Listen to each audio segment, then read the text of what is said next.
Okay, guys, welcome back. We're gonna record another one here for you that is based off of um, questions that I got through Facebook. Well, one of them is gonna be Facebook, one of them is gonna be Instagram. They are similar questions, so I think we can knock them both out in a timely manner, and I think they kind of they're not identical questions, but they're closely related. So I do think it makes sense. It's a shed training question regarding to the antler dummy. So here's what I want to. I'm going to start out by reading them to you. So one of them is coming off of Facebook, and because I want you to have some background on it as well. This guy's name was Luke. He said, I just recently bought a few of your videos in the white antler dummy, but I wanted to introduce the dummy to him, and he wants nothing to do with it. In fact, he just wants to play with the string. Doesn't want to touch the antler. What should I do about it? So this is one that I can't answer that correctly without knowing more information. So I messaged him back. I said, how old's the dog? Where are you in your training process? The antler is a tool to introduce antler shape. There's quite a bit of work that goes into prior to that step. Let me know, and that will help me get a better idea where you're at. So he messaged me back. He said he's about 4 months old. I've worked on the puppy training video, teaching obedience. He's doing well with that, still working quite a bit, and I've taught him a little retrieving. I figure I'm too early. Don't know if there was an age I should wait to introduce it or not. So I messaged him back. I said yes. I said, first off, be patient. I mean, we're talking about a 4-month-old puppy here. So I said, I think the retrieve will come when it is time. If you recall back to Spry, a dog that I will arguably put up against most dogs at her age right now. She's a little over 2. She's pretty fine. She's a nice little dog. You remember back to Live with Spry, the series that we did, and is on YouTube now with its own little, what would you call it, a playlist? Its own little playlist. She didn't make retrieves till she was over 8 months old. So twice the age of this guy's dog, and I wasn't getting a retrieve out of her, much less a retrieve with a training dummy. So anyway, I said I would maybe be working a little bit on simply bringing out natural retrieve. That can be done with something like a balled up sock in the hallway with all the doors closed. Don't be in a rush until you get to the point where the pup is picking something up like an antler dummy, which can be a little big and odd shaped. You don't want to form bad habits. So, you think of a 4-month-old puppy and you think of the training dummy. Yes, they are designed to be soft. They are designed to not hurt your dog. But just because that is in play doesn't mean that every dog is comfortable picking it up yet. It's a really weird shape. I would not start with a young puppy retrieving that training dummy, because all I want is a retrieve. It doesn't matter what it is. It's just simply bringing out retrieve. That's why I like balled up socks. Take a balled up sock. Very few dogs can't pick it up. It's really lightweight. In fact, when they're real young, their teeth are sharp and pointy, and they almost get caught in that sock, so they almost can't spit it out, which is forming good habits. I don't want dogs picking up and spitting out, picking up and spitting out. I don't use tennis balls very often early on, because I think little dogs in particular, have a tendency to pick them up and spit them out because they're hard to get in their mouth, and when they spit them out, they end up kicking them. And then as soon as they kick them, they chase them. And as soon as they chase them, that's a lot of fun. And then they pick it up and chase it again. Well, what's happening is that dog's picking up, spitting out, picking up, spitting out. I don't want that. So I shy away from tennis balls a little bit, especially regular size tennis balls. If your dog likes picking up a ball, use a ball. If your dog likes a balled up sock, use the sock. I just am watching a video right now, a series of videos, and they're using a stuffed rat, like a little rat toy. It looks silly with the idea of a retriever, but who cares what it is? It's just picking. You swap that out with a dummy pretty soon. So that's my point on that. I do think that the idea of this 4-month-old is it's just a puppy, and so we have to be more patient. But then he said, all right, I'll work more until he's a bit older and I'm further along in training. When I do get to that point, if he's still not doing anything with the antler dummy, what should I do? I said, email me, because I don't think you're going to have that problem. It's not likely it'll happen if you're patient. If you decide, oh, I'm going to try it for a day and then go back to it, it's not enough time. So he messaged back. He said, okay, thanks much. I got a feeling he'll do just fine if he's patient. But what I think we need to understand is slowing down. And I talked about this recently in a podcast that I did, that me and Ben did. Slowing down is very important. Underestimated the value of it. So there's so many more things that I think you're going to be doing with a 4-month-old puppy than retrieving, and especially retrieving an antler shape, or trying to work into the antler part of it. Now, if your dog is 4 months old and is capable of picking it up no problem and likes it and does it, do it, because I think you're going to gain from it. So there's no set in stone way to do this, to do any of this stuff. It all kind of depends. So in this guy's situation, the way it is, the struggles that he's having, don't do it. Take your time. Wait till you're there. Get the retrieve.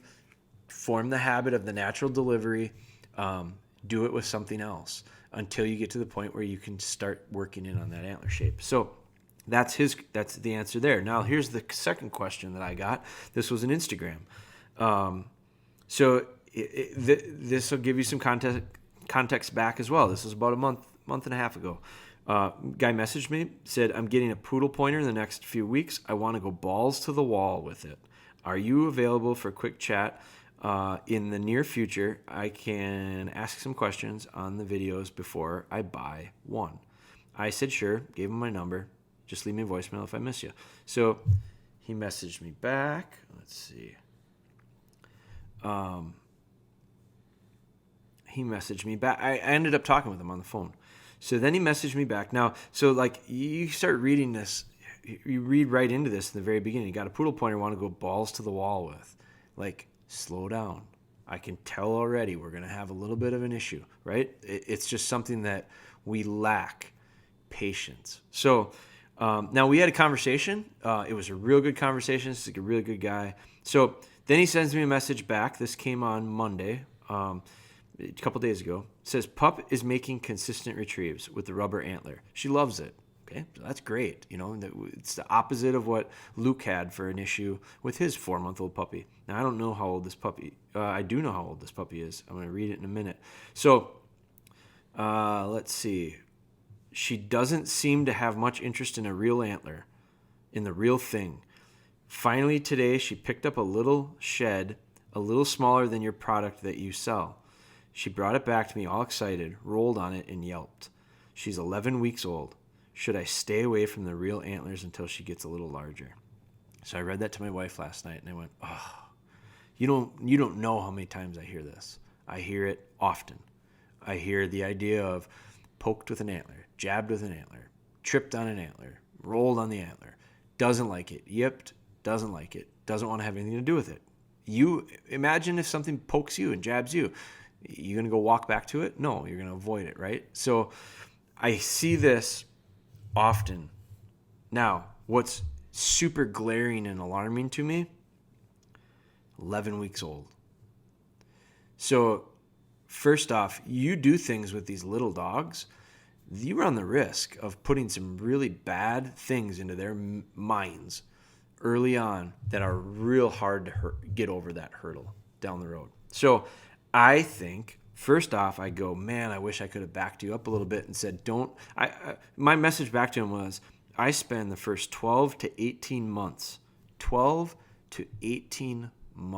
not weeks. I spend the first 12 to 18 months of training focused on foundation. Rarely do my dogs pick up a hard antler until they're somewhere between 10 and 12 months old at minimum. I think you need to take a lot of steps back and remember to be patient. I put all caps, slow down. There's nothing to be gained by rushing things, plenty to be lost. I don't think it's something that you won't be able to overcome at this point, but if you continue to rush things, it's going to be a long road ahead of you and likely with a lot of disappointment. So he messaged me back, said, thanks, I really appreciate it. So is it unfixable? No, he can fix it. Do some people run into this problem and have it become that it's not fixed? Yeah, totally. You see it all the time. Gun shy dogs are prime examples of it. You get to a point. There's a lot of people that want to shed hunt with dogs because they're gun shy, and the reason they're gun shy is not because they were born that way. It's because you conditioned them to be. You made it that way. You made the mistake. So how do you avoid it? You take the right steps early on. You become more patient. Again, patience.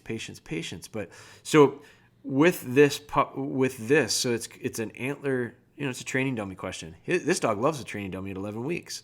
So there's a perfect example. This guy's puppy is 16 weeks old, 4 months. Isn't comfortable picking it up yet. So there's a big difference between these two dogs. I guarantee you there's a big difference in their personalities. There may be a difference in their size. There may be a difference in the amount of grit they have, the amount of willingness they are to kind of push themselves. They're all different. So we don't have a set time when I recommend, now is the time. This is the week you should introduce the shape of the antler. This is the week you should introduce the hard antler. No, I don't know that. You have to be, it's all gradual and it all happens when it happens. And you have to be okay with that. But what I think is really important is the understanding of, if you decide that you want to go, quote unquote, balls to the wall, you're probably going to run into problems. There is absolutely no way to speed these processes up.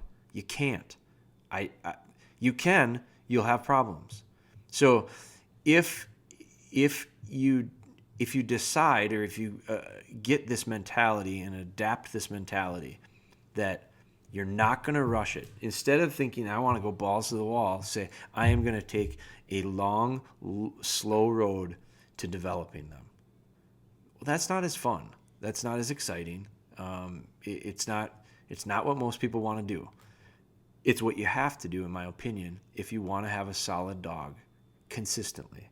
So I don't train a million dogs. We're super small. We do a very limited number of dogs each year. The reason why is because it takes an immense amount of time and effort on my part. So because of that, now I say that, and I don't want to intimidate someone and go, oh my God, this is so much work. It's not a ton of work. It's a ton of time. You can't like work harder to train a dog. You just have to be okay with the idea that it's going to take a while. I can't work harder and train more of them because it takes the same amount of time. So I do a small number of dogs, and my goal is to maintain an extremely high level of quality.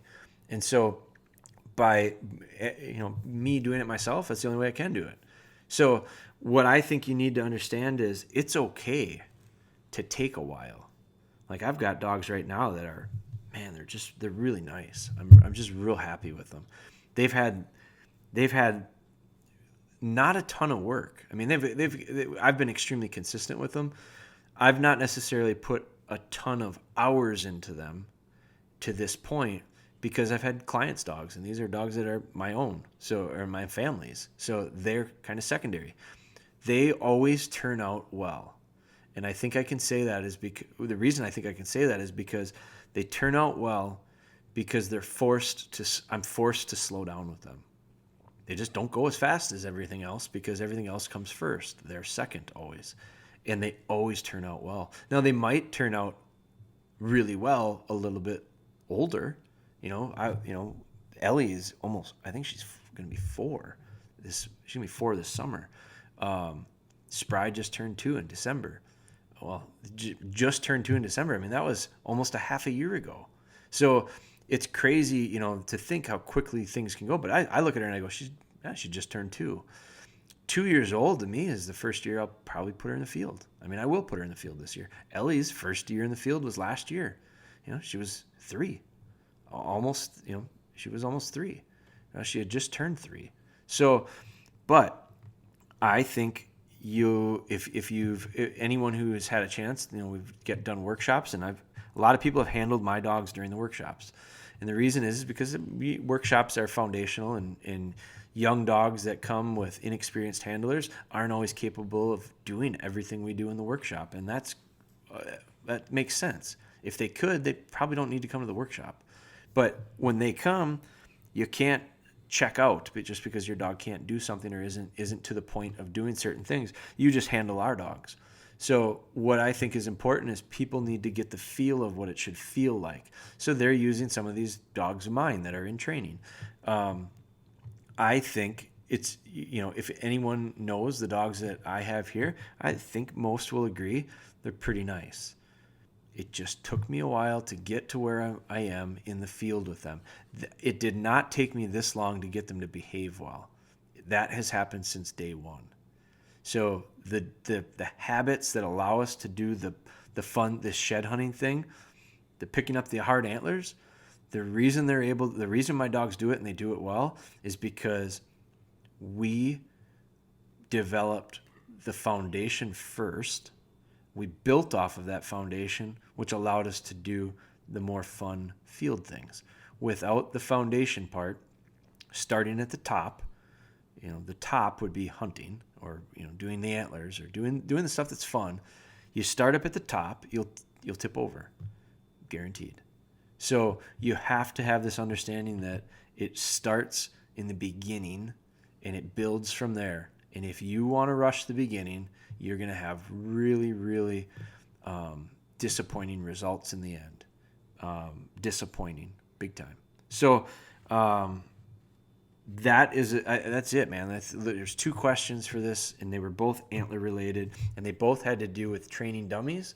One dog has a puppy that loves it when it's really younger than the other one that doesn't like picking it up yet because it's awkward and uncomfortable probably. And I know for a fact, just based on the numbers, 11 weeks old and 14 weeks old, guarantee you neither one of those dogs is far enough along, in my opinion, to be probably doing most of the things they're working on. I think you have to slow down. So that's it for this week. Thank you for listening. Man, how long was that one?